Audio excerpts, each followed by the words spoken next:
Hello, knowledge seekers.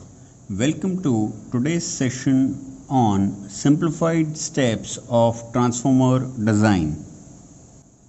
The steps of transformer design are mainly distributed under three types. So, the first step is to determine the main dimensions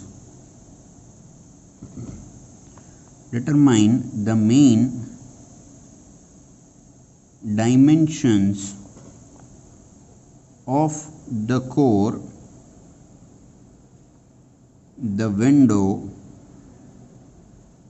and the yoke. The second part includes the design steps for LV winding, and the third step is the design steps for HV winding. Now, let us look at the steps for determining the main dimensions of the core, window and the yoke. So, the first step in this particular design would be to calculate the voltage per turn. Now, the calculating of voltage per turn can be given as ET is equal to K under root Q volts, where K is a particular constant and Q is the rating of the particular transformer in kVA. The second step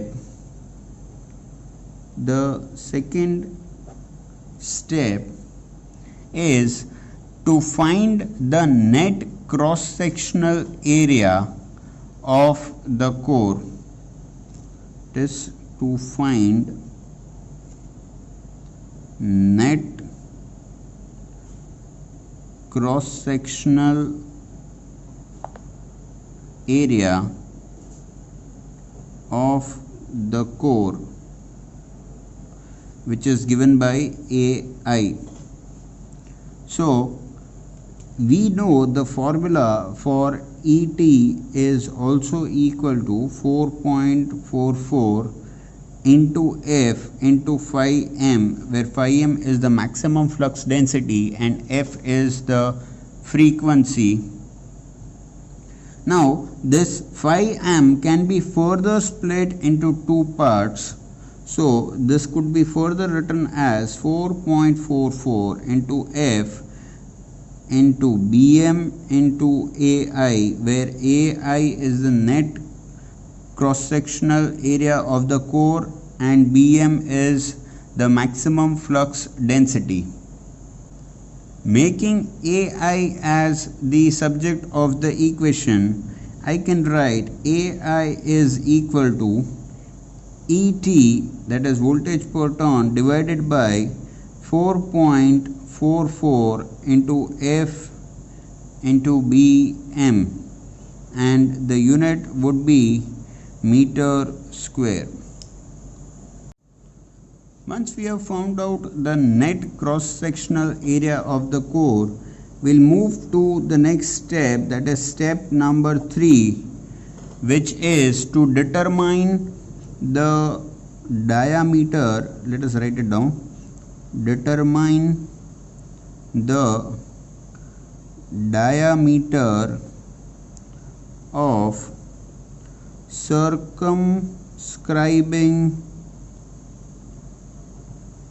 circle.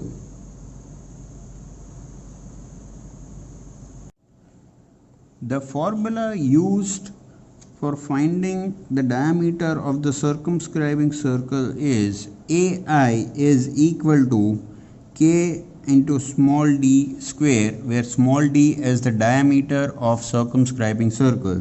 Now since we need to determine small d, let's make small d as the subject of the equation and can be written as under root of AI upon K meters. Once we have found out the diameter of the circumscribing circle, we'll move to the next step, that is step number 4, which is to find the width of the window.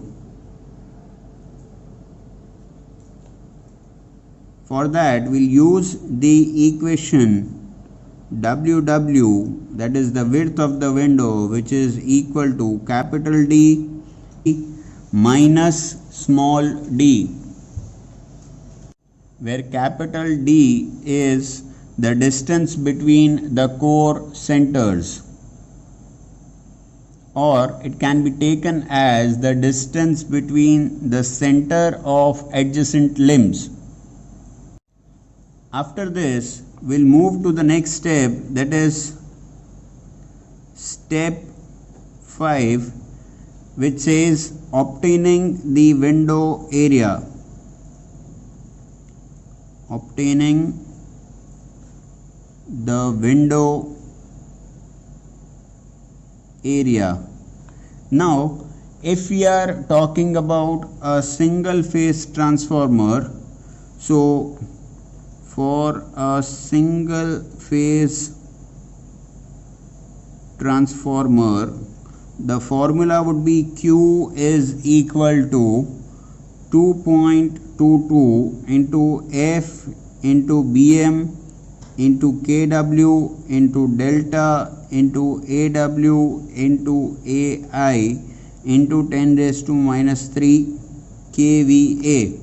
So from this formula, we can find out the area of the window, which is given by AW. So making AW as the subject of the equation, we can say AW is equal to Q divided by 2.22 into F into Bm into Kw into delta into Ai multiplied by 10 raised to 3 meter square. And suppose if we are talking about a 3-phase transformer, so for a 3-phase transformer, the formula for Q would be equal to 3.33 into F into Bm into Kw into Aw into Ai into 10 raised to minus 3 kVA. Now again, making AW as the subject of the formula, we get AW is equal to Q divided by 3.33 into F into Bm into delta Kw Ai multiplied by 10 raised to 3 meter square.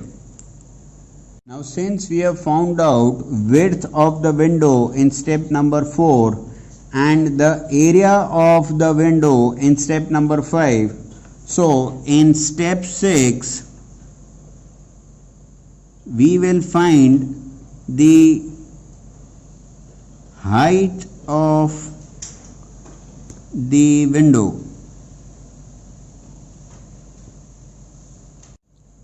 So the formula for finding height of the window HW is equal to the area of the window AW divided by the width of the window AW, and the unit for that would be meters.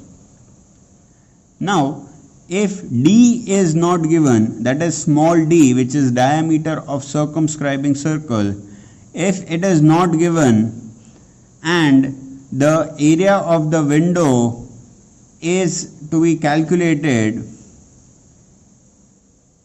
using step 5 instead of step 4, then we use the concept that usually the ratio of area of the window is equal to HW into WW, and the ratio of height of the window to the width of the window is between 2 to 4. Now thus height of the window HW is obtained. Since WW, that is width of the window, is nothing but the difference between capital D and small d, hence with the known values of WW and capital D, we can find out the value of small d. Moving to the next step, that is step 7, we will find out the depth and the height of yoke for stepped core. Now here the depth of the yoke is given by dy and the height of the yoke is given by hy, and both of them would be equal to a, where small a is the width of the largest stamping. Now the next step, that is step 8, would be to find out the overall height and length of the frame. So let us find out the overall height and length of the frame. Now this can be done using the formula capital H is equal to HW, that is the height of the window, plus twice the height of the yoke, and the unit would be in meters. Similarly, the length, that is W, is given by capital D plus small a, and again the unit is in meters. But this is only for a single phase. This formula is only for a single phase core type transformers.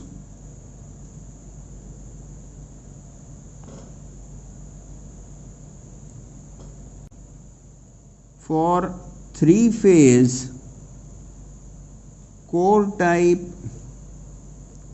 transformers, the formula would be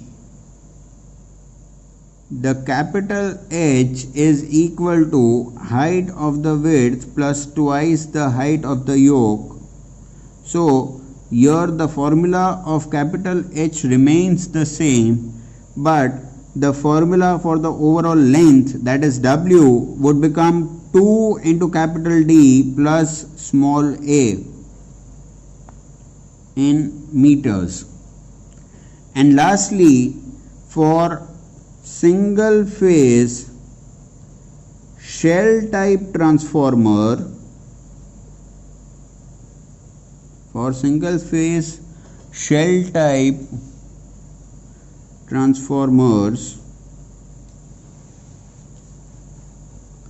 the value of capital H is given by height of the window plus 2a in meters, and the width of the window is given as twice of the overall length, that is W, is given by twice the width of the window plus 4a in meters.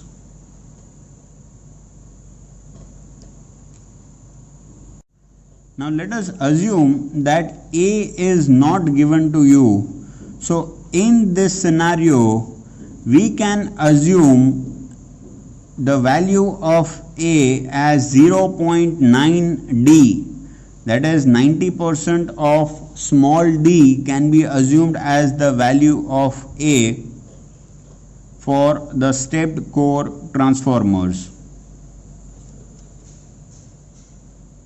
For a cruciform transformer, the value of A, the value of small a can be assumed as 0.85 small d, and for a square core it could be assumed as the value of A is equal to 0.71 small d.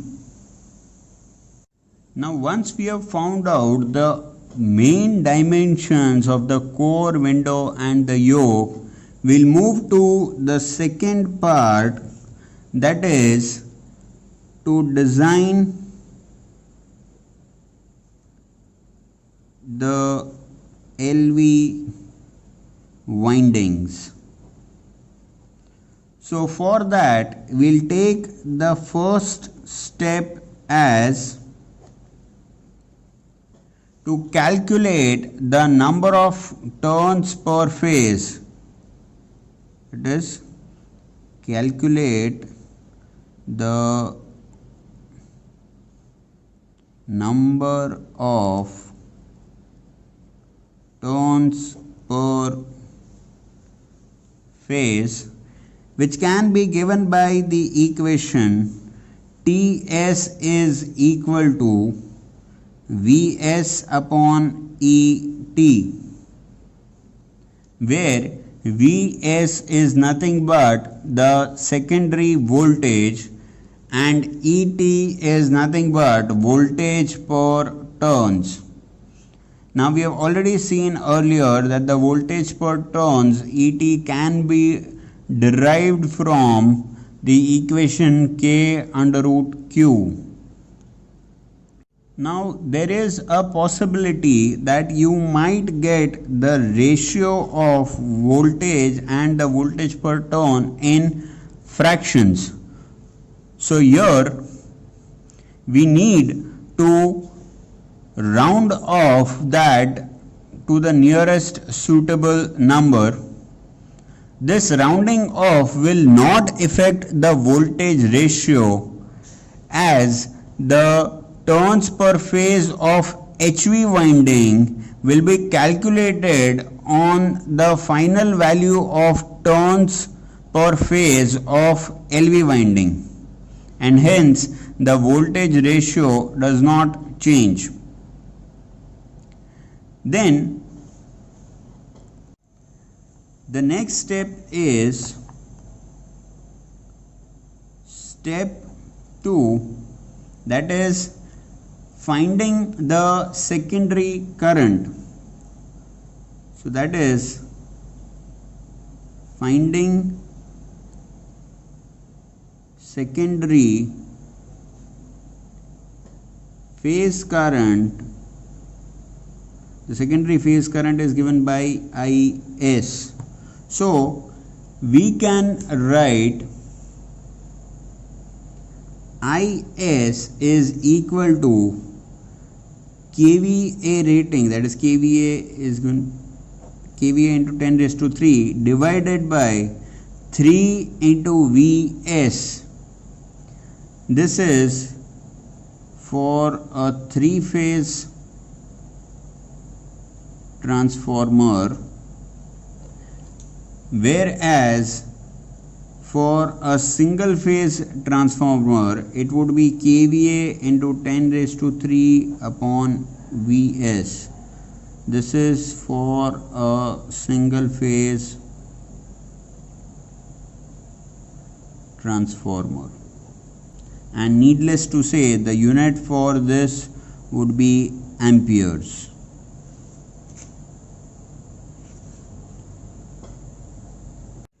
Once we have found out the current, we'll move to the next step, that is step number 3, where we'll calculate the cross-sectional area. So cross-sectional area of the secondary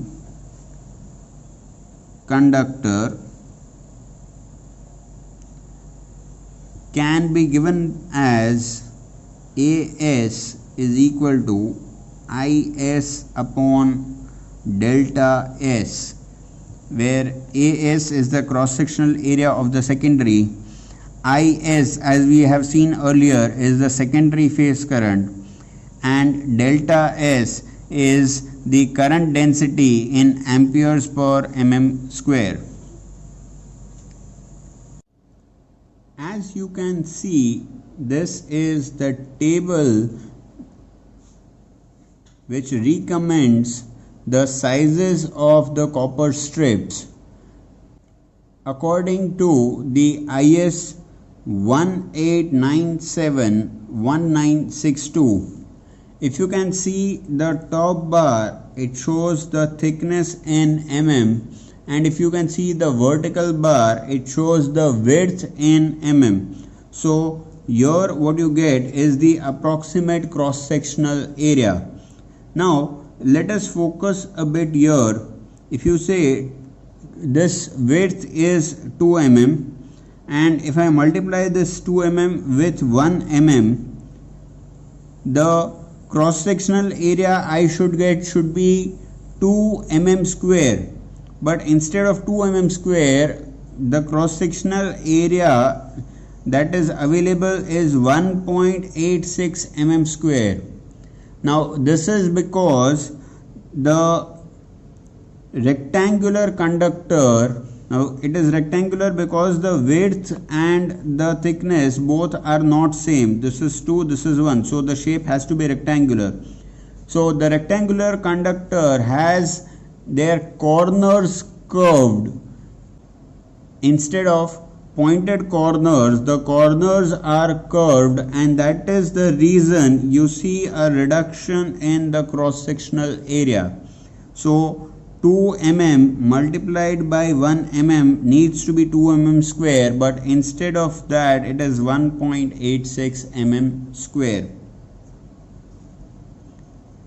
So based on the table, the size of the conductor is being decided. If the cross-sectional area of the conductor exceeds 55 mm square, it is advisable to use stranded multi-layer conductors. So hence our step number 4 is to determine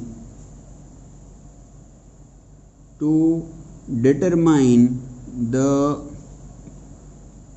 dimension of the conductor.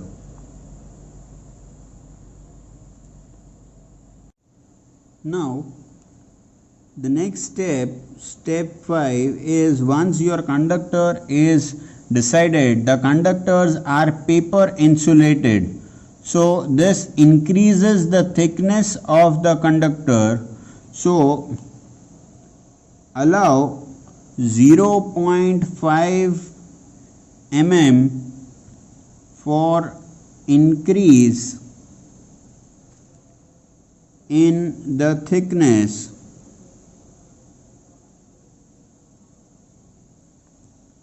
of the conductor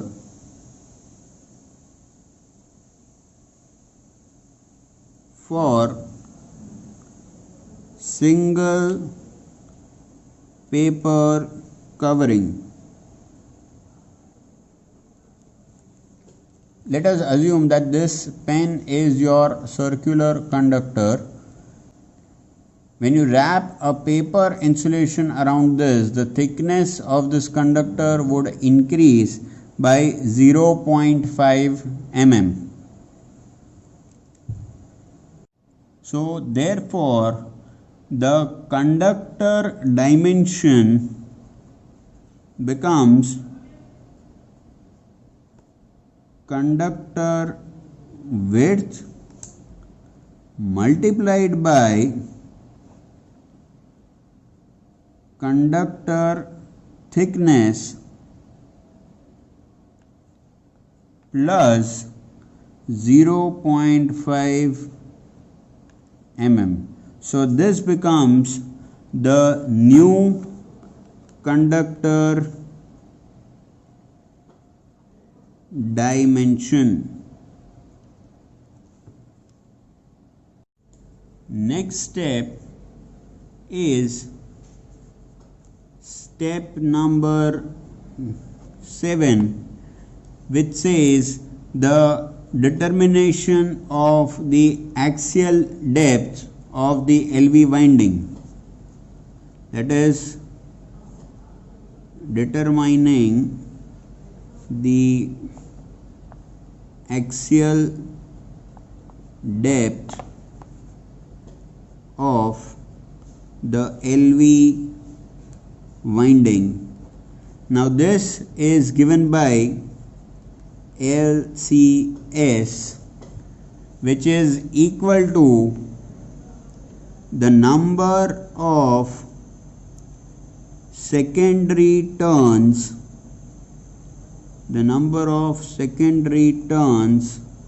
multiplied with the axial depth of the conductor, which is nothing but the width of the conductor. Next, we need to obtain the window clearances. So the window clearance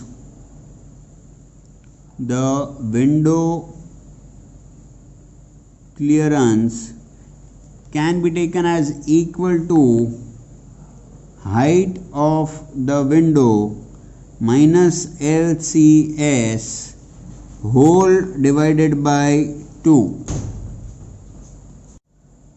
Moving to the next step, that is step number 8, which is finding the radial depth of LV winding. So the radial depth of LV winding is given by BS, which is nothing but the number of layers of a winding multiplied by the radial depth of the conductor plus the insulation between the layers.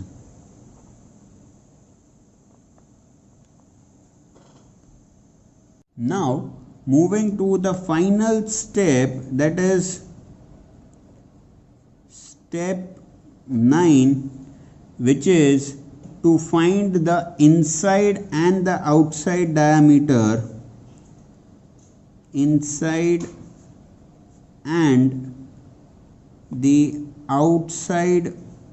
outside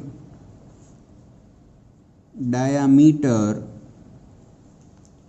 of LV winding, which is generally referred as ID and OD of a winding in the industries, and it could be found out using the following formulas.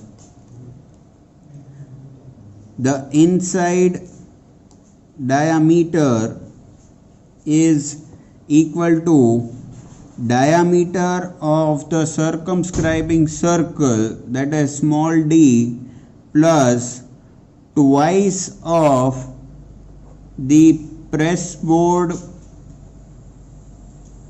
thickness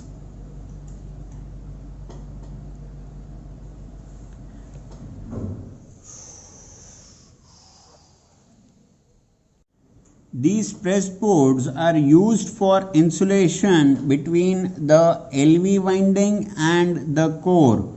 These press boards are nothing but the hard cardboards which are used to roll around the core and insulate it between the LV winding and the core.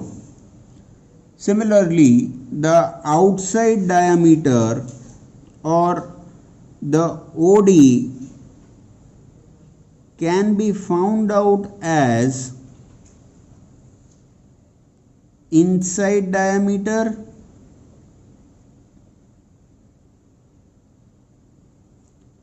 plus BS, where BS is nothing but the radial depth of LV winding.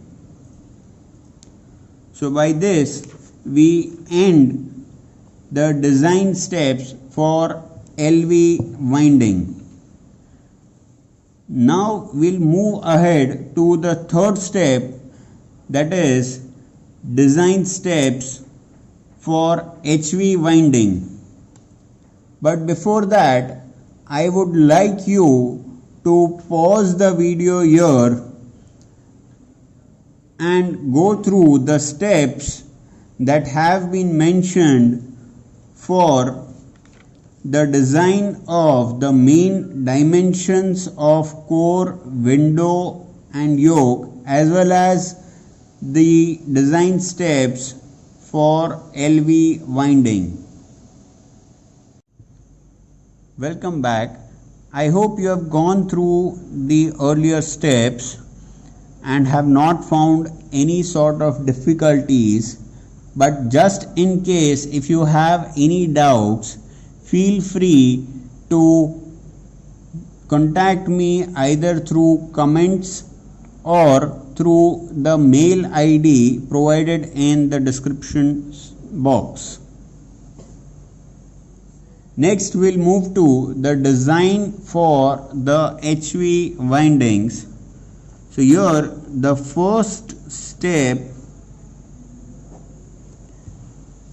is to design the number of turns per phase. So here again the number of turns per phase can be obtained as the HV side phase voltage, or you can say HV phase voltage divided by the voltage per turn,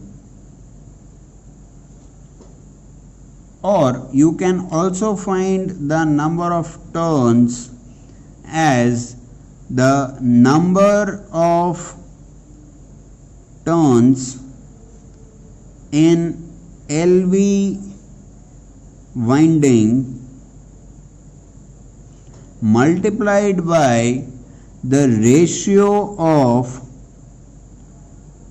voltage rating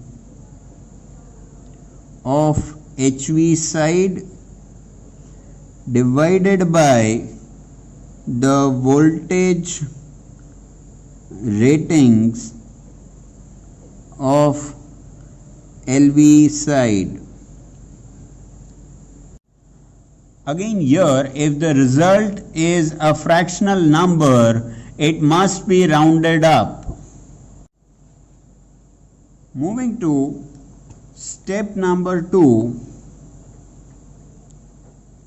if plus or minus 5% tappings are to be provided, let's say plus or minus 5%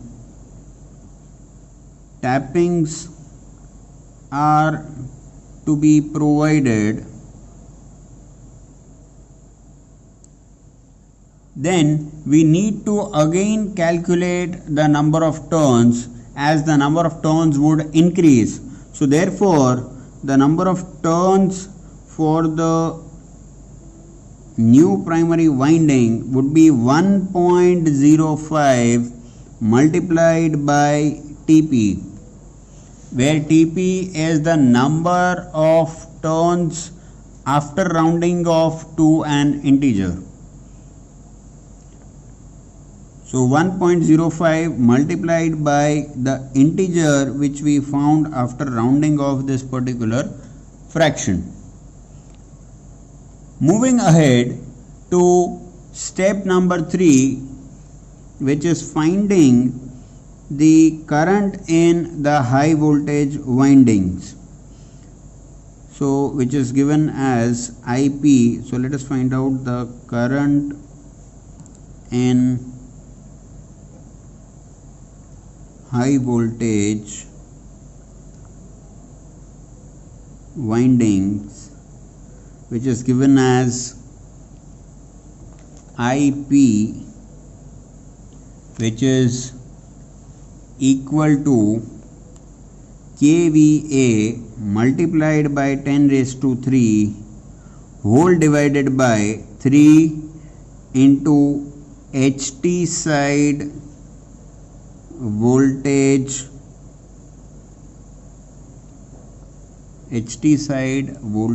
ratings. HT, or you can also use HV side. HT is nothing but high tension voltage side, or you can also take it as high voltage side, and needless to say the unit would be in amperes. A current density of delta P is assumed since the cooling conditions are better for high voltage windings than the low voltage windings. Hence, the higher value of current density can be assumed. This also causes savings in the copper material which would be used for manufacturing the winding.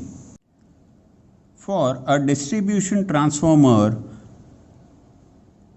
at high voltage side, the current density can be around 2 to 2.5 amperes per mm square, while for a power transformer it can be taken between 2.4 to 3.5 amperes per mm square. Moving to the next step, step 4 is nothing but the selection of conductor.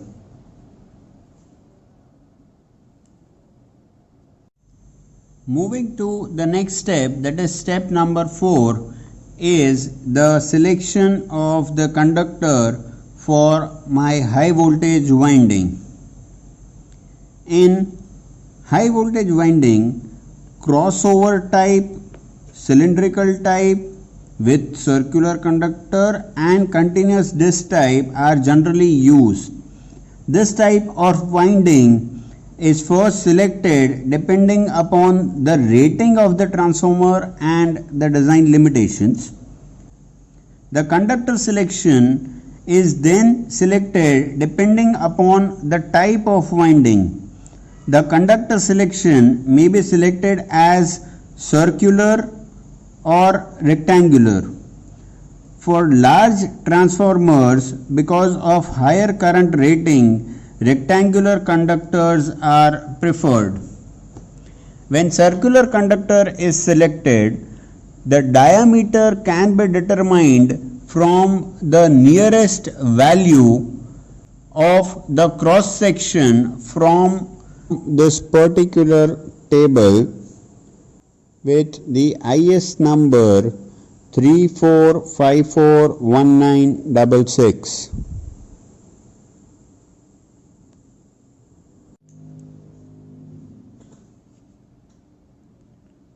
The dimensions can be obtained from the nearest value of the cross section as shown in the table.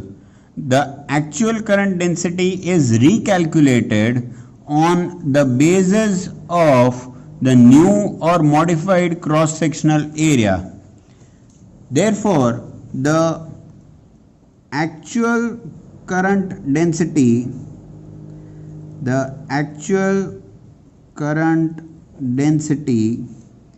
is equal to the high voltage phase current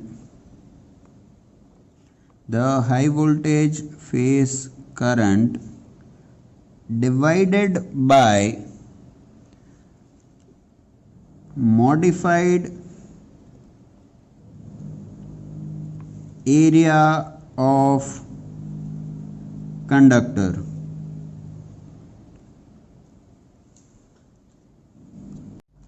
In case of a rectangular conductor, the winding height can be assumed to be 70% of the window height.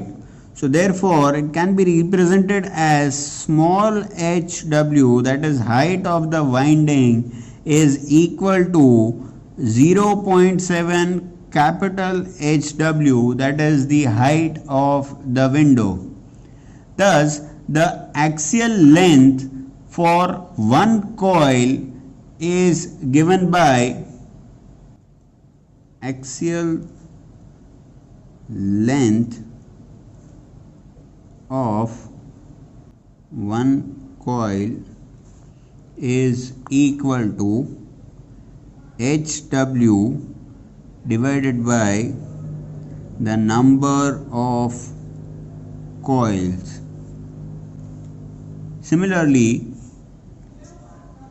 the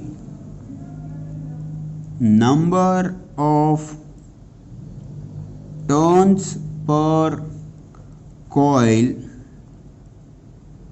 axially can be taken equal to the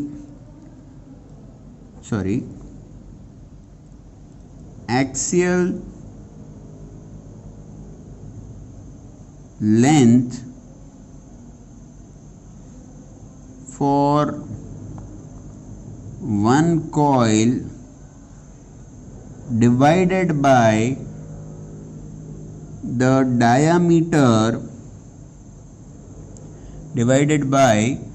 diameter of the insulated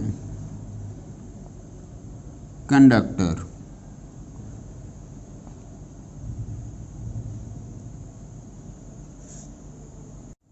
Also, the axial length of each coil is equal to the number of turns per coil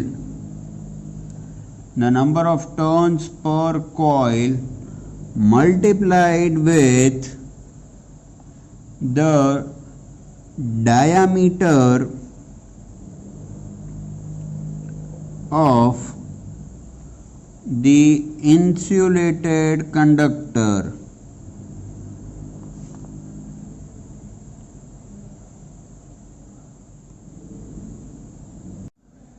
So by this we end the designing of the HV winding.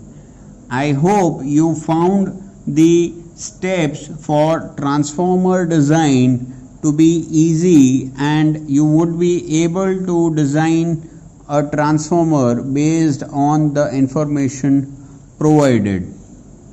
For any doubts, feel free to comment in the comment section or reach to me on the email address provided in the description. Thank you for watching the entire video. Have a great day ahead.